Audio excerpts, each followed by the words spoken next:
stop buat benda bodoh ni kalau korang nak profit pada tahun ni. Buka layer banyak-banyak, money management ke laut, buka lot size bapak gajah. Semua benda-benda macam ni korang nak kena stop, okay? Berhentilah jadi manusia yang selalu digula-gulakan, okay? So, apa yang selalu digula-gulakan? Guys, okay, buy, sell, buy, sell, buy, sell. Okay guys, kita lanjut, buka layer banyak-banyak. Saya rasa korang dah patut stop benda ni, jadilah manusia yang bijak. Okay?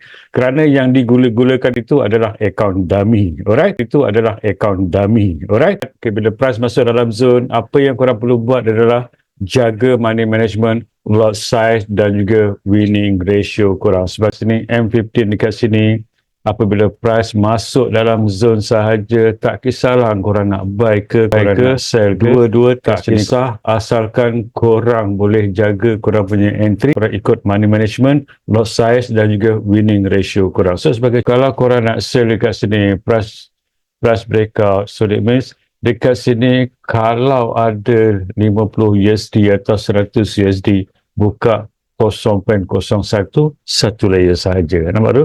Nak sell ke, nak buy ke, satu layer saja. Stop loss ambil 60-70 pips, go dalam masa 1 minit, dia punya spike gila-gila, ambil lah 50, 60 ataupun 70 pips stop loss korang.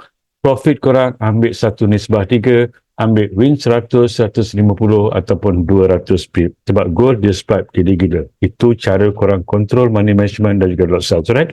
So, berhentilah buat benda bodoh ni. Ada 50, buat macam 50, bukan ada 50 macam orang ada 5,000. Okey, itu saja, semoga bermanfaat. I'll see you and I'll see you. Assalamualaikum.